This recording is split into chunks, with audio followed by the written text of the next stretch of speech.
Lejla, please tell my story. I met my husband when I was 24. We went to the same church. He was the minister's son at the time, and I was deeply into my faith, so it was important for me to meet someone who had the same beliefs. We would often give Bible study classes together, and this is how we got to know each other. I was well educated. I went to college and university. I was a trainee doctor, and the only thing that was missing in my life was a husband. Our dating phase included him taking me to fancy restaurants and buying me nice gifts. I couldn't believe my luck. I thought God had listened to all my prayers. We didn't live together, as we both believed that we should wait until we were married. And he was so respectful of this, and every day felt like a dream. He was very extravagant. His proposal was out of this world. I really thought that I was going to spend my life with an angel. We had a massive wedding with 150 people, including friends, family, and church members. And straight after the wedding, I moved in with him. My family was still very close by, and so was the rest of our social circle. So I couldn't wait for all the couples things that we were going to do together once we were married.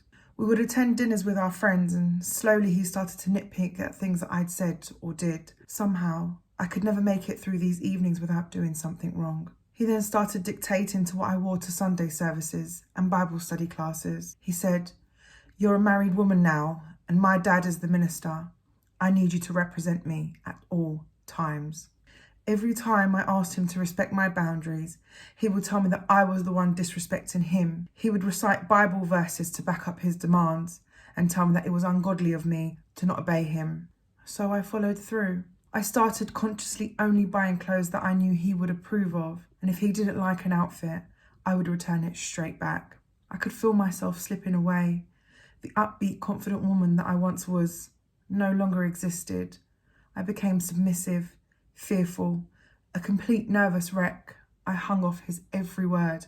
My days became dictated by him and his needs. I worked 50 to 60 hours a week at the hospital, and each time my shift pattern was released, I would need to put my hours into his diary so that he knew exactly what time I'd be home. He would demand to see my bank statements, and I would need to account for every single penny by showing him receipts. Eventually, he became a minister too.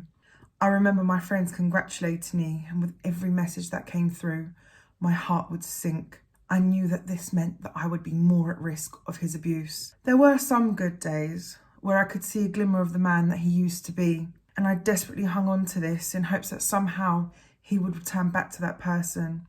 I would think to myself, maybe this is what submitting to your husband is supposed to be like, and at least he isn't violent, I thought. The paradox of living in fear of your abuser, blaming yourself and loving them at the same time is something that cannot be explained unless you go through it yourself. And of course, he wanted children. It was another way for him to control me. He thought that we were actively trying, but secretly I was taking the pill. I would hide it in places that I thought he would never look. 2 years into our marriage, I was a few weeks late for my period, so I took a pregnancy test. It instantly showed as positive. I had no idea how, as I hadn't missed a single pill for years, but I knew that there was no way I could go through with this pregnancy. So I went against every single one of my religious beliefs and had a termination, all in secret. I didn't dare tell anybody, not even my sister, who was like my best friend. Absolutely no one knew the life I was living behind closed doors. Who on earth would believe that their church minister was abusing his wife? And the day finally came when he became violent. I came home from work to find him sitting in the dark. I turned the lights on and asked him what was going on. He threw the box of pills at me. He'd somehow found them. I just froze. I wanted the ground to swallow me up then and there. I didn't know what to do or say. He picked up a mug that he'd been drinking out of and threw it at me. It hit the side of my head so hard that it perforated my eardrum. He stood up and spat in my face. I could barely walk. My balance fell off and my ears were ringing, and I could feel the blood dripping down the side of my face.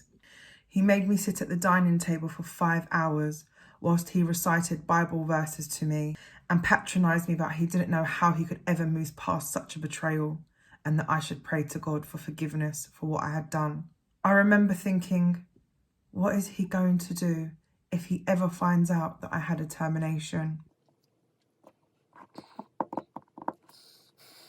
The violence escalated after this. At first, I used makeup to cover up my black eyes, but the injuries got progressively worse, so I had no choice but to skip church service, events, and social gatherings, and I stopped communicating with people altogether. This was when my sister started to become suspicious that something was wrong with me. She had asked my husband why I was missing so many services and why I wasn't answering her phone calls. He told her that he feared I was mentally unstable. Psychotic was the word he used. She said he was so convincing that she believed him, coupled with the fact that he was the church minister and I was isolating myself. She had no reason to think that he was lying. Not all abusers grovel after violent incidences. My husband was never remorseful. He never apologised. He always made it seem like it was my fault and I provoked him to do it.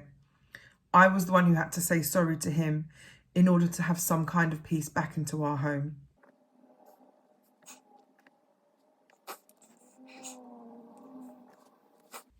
His control tactics worked because I did think it was my fault. I thought, if I try harder, speak less, listen more, then maybe I would become the wife that he wants me to be. My mental health went into a massive decline, and the only person to see straight through my lies was my mentor at work. He had got to know me quite well over the years whilst I was a student doctor.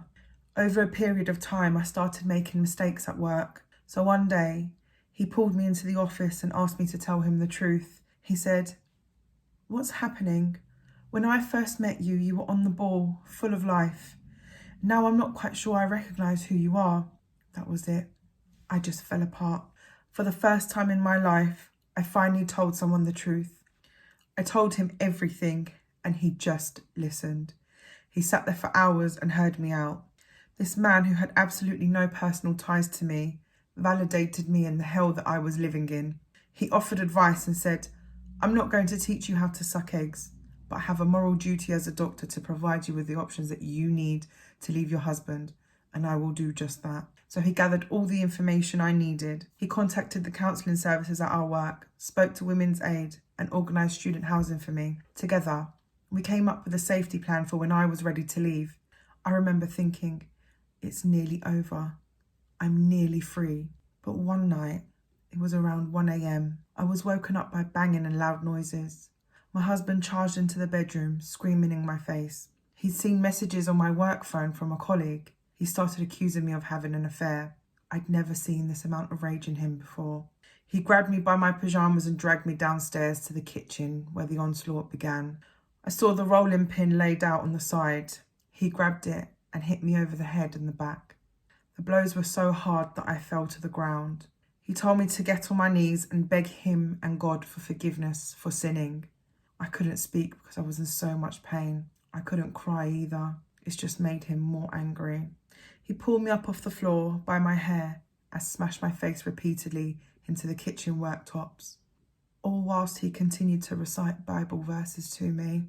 I can't remember how many times he did this, but eventually I heard my jaw crack.